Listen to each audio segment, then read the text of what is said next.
Thanks for being here. I really appreciate it. What I'm doing at the moment, Ashley, is going around and just interviewing some top programs about them, not the program itself, but the coaches and like who you are and where you came from and what sort of background you had going into tennis and what you're trying to do and what sort of players you have access to. And hopefully by the end of this chat, we would want to share it with the academies and the top players that we work with so they know a lot about you guys and what you're looking for and the culture fit, etc. And so Sure. I Yeah, it's just a good idea. yeah, I just feel like there's not enough people that are educated about the college system. And like, I mean, take my situation for example. Like when I was going through the process, I was in my senior year in high school, and I had not done the eligibility requirements because I didn't know about it. So Right. that's what prevented me going to the US. It wasn't the level that I was at. And so there's a lot of top juniors out there that are jumping on the ITF tour and playing some futures, and they're not doing the base core requirements. So if I can educate them a little bit earlier, this opportunity for them opens up, because I think it's such a great opportunity going to the States. Yeah, So, right. Well, and if you make a mistake in grade nine, I mean, it hurts you. And yeah, who's really thinking about college? I mean, I know I wasn't when I was 15. yeah. So it's yeah. I mean, you got to be careful because that stuff can get you. Yeah, for sure. So I thought I'd record this conversation and then upload it to our various channels like the YouTube, Spotify, and Instagram where people can tune in and listen in. And I mean, I think you're such a great product off the college system. I mean, for those that don't know Coach Fisher, now he's currently at USF, but he's had such an amazing playing career. Not only was he a two-time All-American and finished number one in doubles in the college system, he's also had 41 appearances at Grand Slams, including going to semis at the US Open and two quarters as well at Wimby and also at the Australian Open, which is just mind-blowing. So, Coach, thank you so much for being here. We really appreciate your time that you're giving us. I just want to get into it, first of all, by just asking, how did you get into college, or not college tennis, how did you get into tennis from the get-go? My parents, they both played a lot. Grew up in Australia, just really into a lot of sports as a youngster. And I was fortunate that we had a tennis court in our backyard, had a natural grass court, which soon transitioned into a synthetic grass court. Just the maintenance became a little bit too much for my parents. But yeah, they both played, and I was the youngest of three, and my older sister played. So yeah, it was. I have memories of sort of a 5, 6 year old just dragging the racket out, and the rest of my family would be playing. They were all older, and I'd just be on the side of the court, just kind of hitting a ball and chasing it or hitting against the wall. And it just sort of evolved from there. I wasn't, and I don't think back then it was a little bit different in the sense that now I think young kids are almost kind of bred to be athletes, Yeah. and I just don't think that was happening quite as often when I was young. So I played a lot of sports. I probably played more table tennis than tennis until I was about 15. And at that time, I sort of got more serious about tennis and started playing more and started traveling more. But there wasn't this sort of global tour that is around now. I mean, if you were the top in your country, maybe you get picked for a national team and you might go away to some slams. I was never quite at that level. So as far as international tennis, that didn't happen until I went to college, and even that I got very fortunate. This is pre-internet days. There wasn't a lot of information, and I just relied on my mum to write a lot of letters, and who knows if they even got there to the coaches. But I didn't get too many responses. And my parents were pretty avid skiers, and they would go to Colorado every year, and they had just stopped by Colorado University in Boulder and met the Right. coach there. And that was pretty much my only sort of offer. And I was all set to go there on a 10% scholarship. And then at the last minute, something must have opened up at TCU, and I was able to go there, and just really fortunate to be part of an incredible program. I could have just been throwing darts against the wall. I had no idea where Texas was, where I was going, and they at the time were a top 15 program, and just I often think about this sliding doors effect, and just people you run into or a result here and there, and just how different your life would have turned out to be. And I was extremely fortunate to be on a team with, first of all, just a bunch of just really good guys that we had a lot of fun. But a couple of the older guys that had graduated ahead of me were already playing doubles and were already sort of out on the tour. Yeah. And this just provided a lot of guidance for me, a lot of belief that, perhaps I could do it just because they were doing quite well. And it just made it a little more tangible, because I felt like my college career was comparable to theirs. And if they were top 100 in doubles, it just sort of gave me a little belief that it might happen. And then they also told me sort of how to do it. They really encouraged me to get to Europe and play a lot in summer when the calendar is a little more condensed, and so they were always there, just kind of to offer advice and support. And I think that's important. I think everybody sort of needs somebody that believes in them, and then somebody that can guide them a little. Do you think that the way the college system's set up, with like how tennis can be such a lonely sport, especially on that pro tour as well, when you go to college, everything's about the team, you do things together, as you said, you're pushing each other, etc. Do you really think that was the thing that helped your professional career, like made you to that level?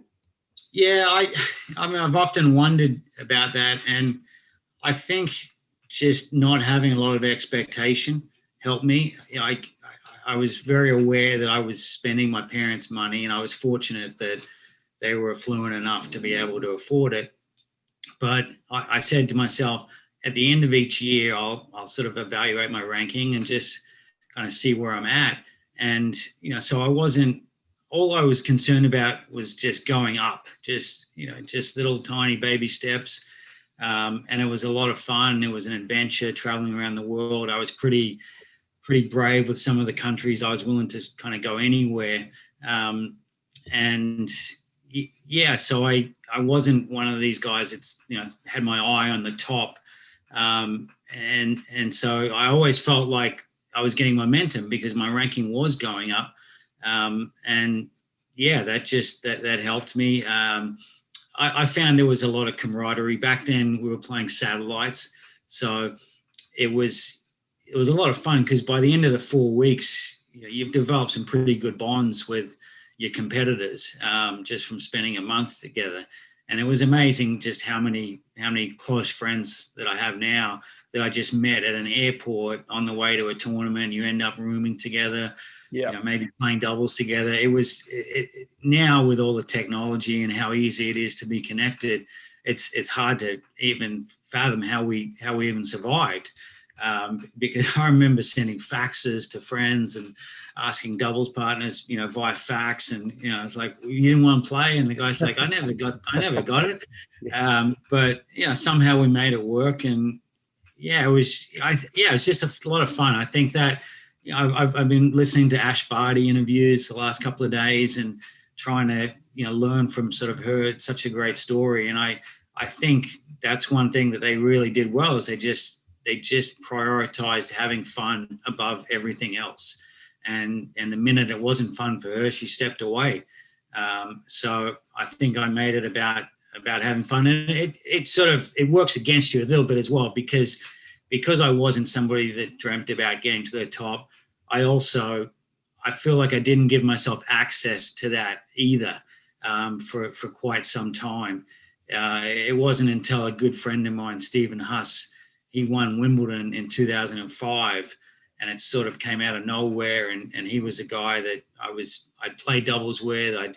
He'd beaten me, I'd beaten him. I felt like we were comparable sort of careers, and he just won a slam. And it hit me that I've never even thought about winning one of these things, that if I made a third round or something, that was like a win. So after that, I think I gave myself access to more. I just was willing to actually say, I want to go and win the Australian Open. And I never did, but the next year, I don't think it was a coincidence that I made a semi and a quarter after watching Hussey do that. So I had parents that were so aware of not putting pressure on me. I think they went probably a little too far the other way. But they're doing the best they could, and they saw that as the sort of a way to protect me, just by alleviating pressure. And I think perhaps that helped as well. It enabled me just to look at it through this lens of this is just a great adventure. I'm traveling around the world. I'm making friends. I'm having fun. And it's, I think it's, if you're in that sort of mindset where you're enjoying it, it lends itself to playing better tennis. I mean, as I mentioned, and as we just discussed now, you had such an amazing college and professional career. I mean, you reached, I think, number 19 in the world in doubles, which is amazing. And now you're back. You're at USF. You're the Division I head coach there. How come you went back into college tennis? Was that just a big passion of yours? Did you like the college system that much? You just wanted to give back? What was the reason behind that? Yeah, not really any of that. To be honest, I was almost having a midlife crisis. So I stopped playing in around 2011, and did a little bit of coaching after that. But I felt like that wasn't fair to my wife. We had 2 young boys at the time, and to be a coach is just as much of a travel commitment as a player. Right. So, my wife's put up with this for 13 years. And now that's going to be my next career. I was just tormented. I loved it. I loved the tour, but I just felt like I needed to be there for my sons and my wife. So I couldn't really solve the riddle then of finding something that I enjoyed. And it was in 2015 that the USTA put on a nationwide wildcard tournament for the US Open. The winner got a wildcard into singles, qualies, and main draw doubles. So I played with a friend of mine, Nathan Healy, and we ended up losing in the final. It was kind of pretty disappointing, but the whole process was a lot of fun, and we played some money tournaments preparing, and it just gave me a purpose. Like from the time you kind of win your little regional to the time you go and play for the actual wildcard, there's about 3 or 4 months. So that I just remember being so excited and enjoying that period so much. And my wife overheard me talking about. I was talking to Colin Fleming, who was a British doubles player at the time, and I was saying something like, stay out there as long as you can, because from my experience, whatever you do next isn't going to be as much fun. And that's my experience from friends of mine that have retired as well. You can never speak for everybody, but and my wife overheard it, and she said, if you feel like there's something left, if you feel like you want to go out and play again, we'll make it work. I'll support you. So I was sort of in the process of doing that. I'd played a couple of futures and was getting ready to come back. And who knows where that would have gone. I just knew again, and I was going to have a lot of fun doing it. And I think we all as athletes wish we could take what we know now and put it in the 22-year-old version of ourselves. So, whatever happened, I knew I wouldn't have any regrets. I just was going to go and, have exceptional work ethic and just, do everything that I'd learned and apply it. But, realistically, it wasn't going to last long. And then I'd be back where I started, sort of struggling to find a job that I was passionate about. So it just fortunately, the USF assistant position opened up, and we're pretty ingrained where we live. We're sort of, I can't see us moving. We're not one of these families that's just going to take a job in California. My father-in-law has moved to be close to us. Our kids are in a great school. My wife has a business. So USF is probably the only school sort of geographically close enough to where we are. And even that, it's about a 50-minute drive. But anyway, got fortunate just that opened up, started in spring. The previous assistant had left in the middle of the year, and I loved it immediately. And I sort of reconnected with a couple of guys from TCU, Devin Bowen and David Roditi, and they were my teammates. And Devin had just gotten into college coaching. The year Cam Norrie actually went to school, that was Devin's first year. And so I had been hearing a lot about college tennis through Devin and seeing how much he was enjoying it. So, it was in my mind that it would be fun, but I just, wasn't sure how to get started. So just very fortunate. And then Matt Hill left after one semester. He went to Arizona State, and just in the right place at the right time, and just really fortunate that the administration believed in me and was able to promote somebody that had 4.5 months experience. For someone that has never been to USF before in their life, what is it like over there? You're asking me what it's like because you've never been there. It's US colleges vary in size, right? I mean, you can have a small private school with 4,000 or 5,000, or you can have a huge state school with 40,000, 50,000, and we're on the bigger end. I think we have. There's a couple of different campuses. There's a St. Pete campus, a Tampa campus, and a Sarasota campus. But I think Tampa has about 40,000. So it's huge. I mean, it's almost a city. I remember going to orientation and the line stuck out to me that the only difference between a city and USF is that USF doesn't have their own fire department. So they have everything else. So and that's what struck me as well, coming from Wollongong as a student athlete as well. Just the sheer scale of everything in the US. It's, I grew up and I'd go to the Sydney cricket ground and I'd watch the Wallabies, or I'd watch the Aussie cricket team, or a grand final in the rugby league, and 50,000 was a sellout. That's the biggest stadium I'd ever seen. And even Melbourne Park, from a tennis center perspective, only had about 18 courts at the time. It's grown much since. So to get to TCU and they have 32 courts, 6 indoors, a football stadium that holds 60,000, it was just mind-boggling to me.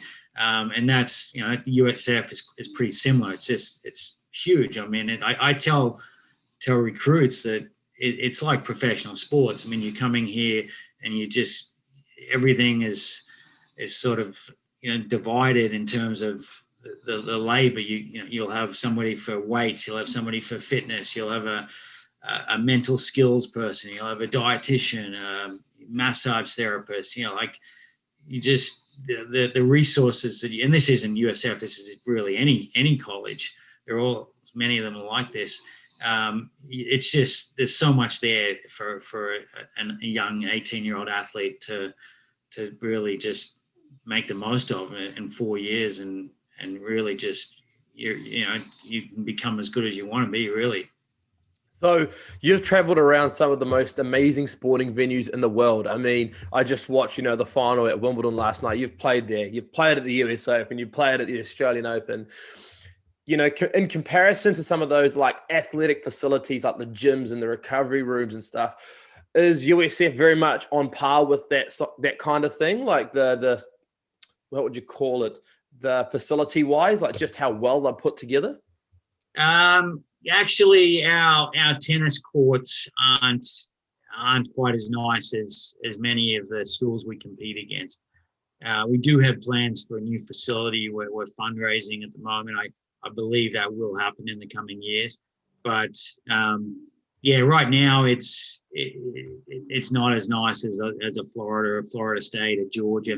I mean, there are some iconic institutions in college tennis where you play in front of thousands of people. We're a little more blue collar, but that's sort of, I've always kind of felt like I'm an underdog. There's sort of the Rocky Balboa kind of theme really resonates with me. So I take pride in kind of going up against the bigger schools and bigger budgets and nicer facilities. Having said that, I can see the appeal to a beautiful facility and big grandstand with packed with fans, and hopefully we get there one day. But I'll say to recruits, what's your priority? If it's facilities, we're not the right school for you. But we try to pride ourselves on relationships and the sort of care and coaching and access to us. We're available year round. The NCAA puts sort of limits on how often you can work with the student athletes, but they can request work during summer. They can request work during the December break. So yeah, I mean, that's sort of where we're part of our philosophy is to make up for lack of resources with sort of relationships and just caring. I mean, if I was looking for a college program and I was a serious tennis player, I wouldn't be so much be looking at, which has the flashiest gym or, courts or anything like that. I'll be trying to find out where's the best culture, number one, and number two, where's the best person that can develop me. And there are things that you can learn from like a manual, and there are things that you learn from experiences. And from a playing perspective, you've seen some of the greats like, Federer's who was coaches, he's a former top pro, Novak's coach is a former top pro, Andy Murray's coach, etc. So you see where I'm going with this. And so, your athletes are very lucky to have you on board there. Do all of the athletes in your team have aspirations to hit that Futures Tour, the professional tennis tour? Yeah, I think so. When we recruit, that's something we bring up that we're interested in working with young players that want to use college to propel themselves to the tour. We tell them there's an expectation that you're going to go out and play on your own in the summer. So yeah, I think we also try to get our guys to futures in the fall, which is something that we're able to do as well. But I as much as I appreciate kind of what you said, there's been a huge learning curve for me because most of my coaching has been either one-on-one or working with a doubles team, and I had to learn a lot about how important culture is and just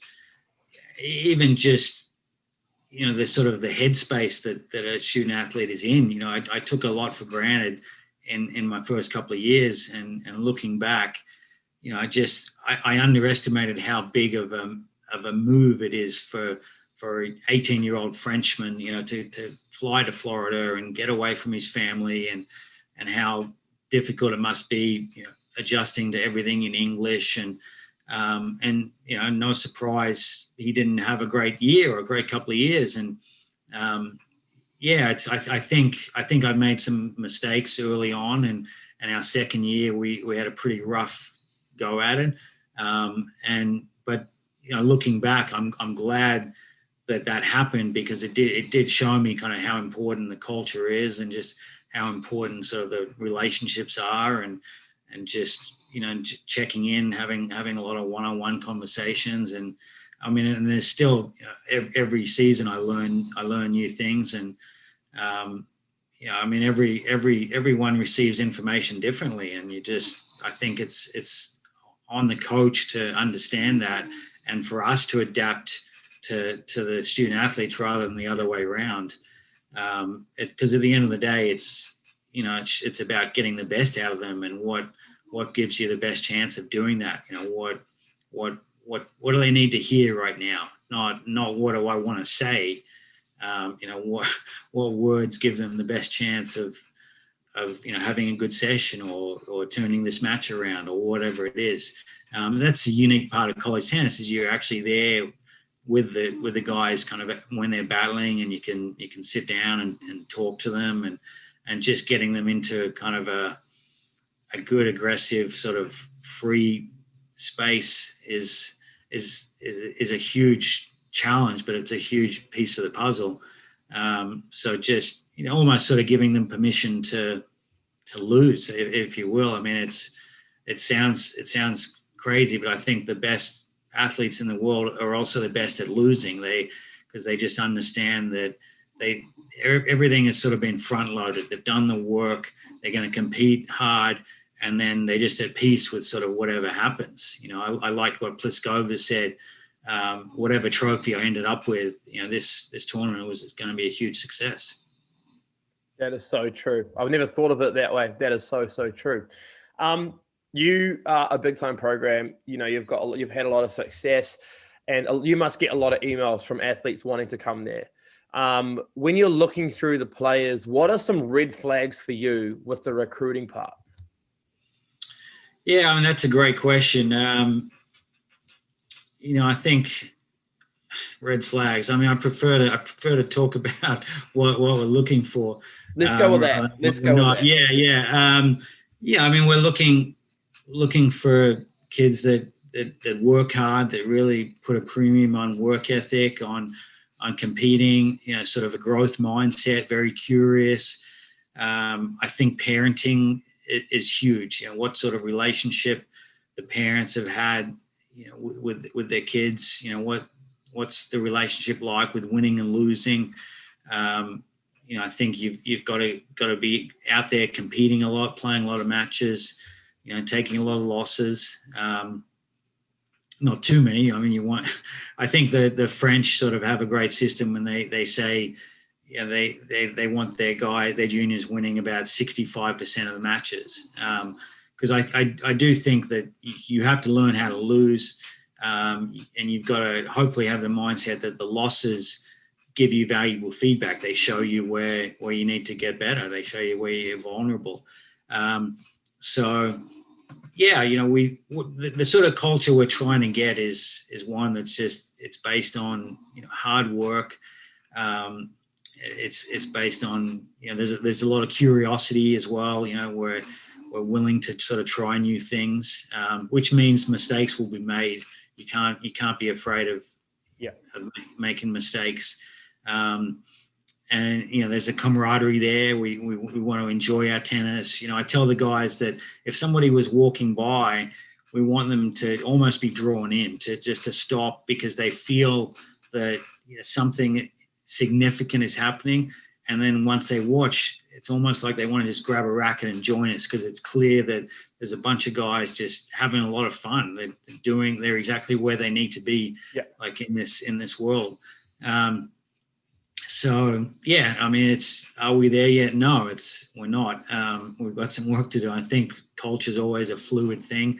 You've always got new guys kind of coming in, but hopefully, the culture, it gets to a point where it just kind of absorbs the new players, and the behaviors of the team quickly impart themselves on the freshmen.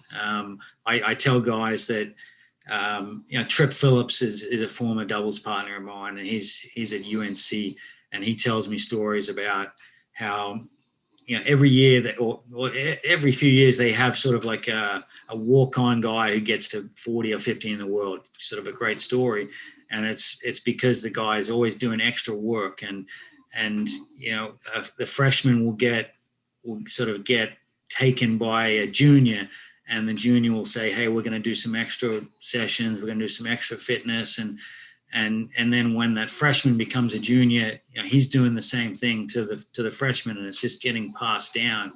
And so yeah, that's kind of the vision. And it's a family atmosphere where we're playing hard for each other. We're very connected to the community. We're connected to our past, to the former student athletes. And we feel a sense of pride in kind of representing something much bigger than ourselves. I think that's the beauty of college tennis, is because it's not an easy life. I mean, you sacrifice a lot. The life of a professional athlete is hard. And we're essentially asking these guys to do that as well as study. And for many of them, they're studying in a second language. So, it's a pretty challenging, demanding 4 years. So you've got to be very clear on your why and your purpose. We all like winning, and that will motivate you. But I think it's got to go much further than that. And you've got to kind of have that connection to each other, to the community, to the university.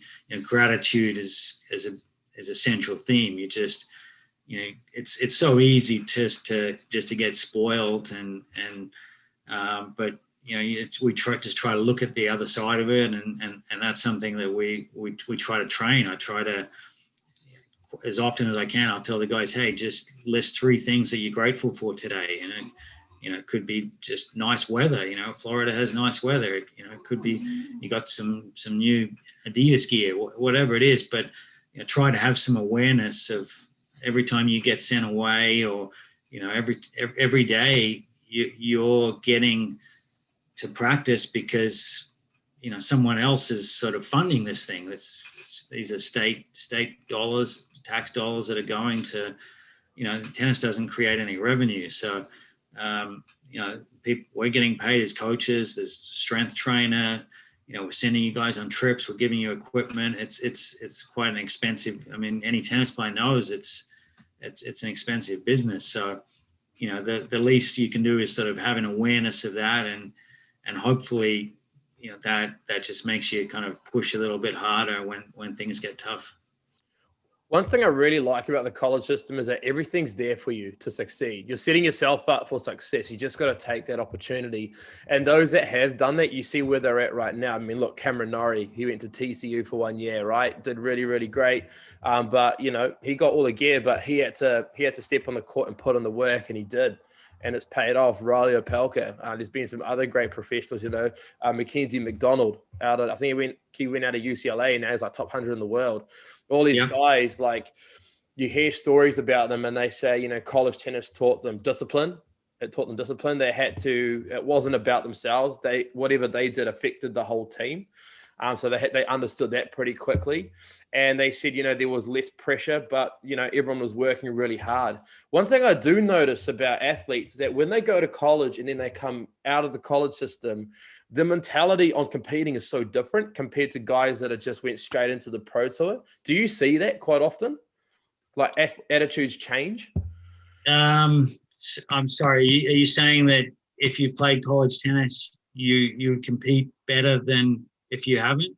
Is that what you mean? Yeah, especially just in the younger guys that are like 18, 19 years old.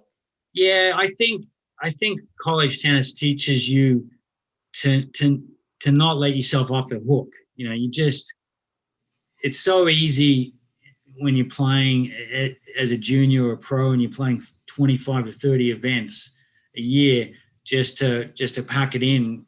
And it might only be 4 or 5 times a year, but you might be getting beaten, you're down a set and a break, and it's just not my day. It's windy, whatever. I mean, if you're looking, if you want to find a reason to say it's too hard, you don't have to look very hard. I mean, I think most of us have that inner dialogue going that it tends to find reasons to not succeed. I think we're just humans are wired like that. So, but when that happens in the college environment, hopefully you're not let off the hook. Hopefully, people will kind of hold you accountable for it. And I mean, I'm not saying you punish somebody, but you bring awareness to it that, hey, that's not good enough. Your teammates have to be able to look down and see that when you're down a set and a break, like, that you're doing everything you can to try to kind of flip that, to try to change momentum. And, as long as you're doing that and you shake hands like that, that's fine. I mean, we're always going to be okay. Then we go to the learning, sort of reflecting. We'll watch the tape and we'll see, what we need to adjust or where we could have done better. But, I think that's sort of the yardstick for kind of a successful program, I think, is what do you look like when things aren't going well? Can we, if the scoreboards were down, can we look up and down and just see guys that are really just fighting unconditionally until the end? I think everybody says that. You ask guys, hey, what do you want to be known as? And most players will say, we want to be a nightmare to play against, a team that never goes away. But it's easy to be. Everybody wants to be a beast until it's time to be a beast. Like, it's easier said than done. But yeah, I mean, that's our job as coaches, just to instill that sort of culture that, hey, it's okay to lose. You're gonna lose plenty of matches. It's how you lose that's what we're holding you accountable for. Yeah, totally agree with you. Well, Coach, thank you so much for your time. I really appreciate it. I think this gives a lot of people a good introduction into who you are, how you like to run your program, what you guys are about. And I think what you're doing is absolutely amazing. I can't wait to get you a Kiwi. I need to find you a strong stud to get you over there. But yeah, no, I really appreciate it. This will be uploaded to YouTube, Instagram, Facebook. If you guys want to know a little bit more about Coach Fisher and the USF program, follow them on Instagram, Facebook, check out their website as well.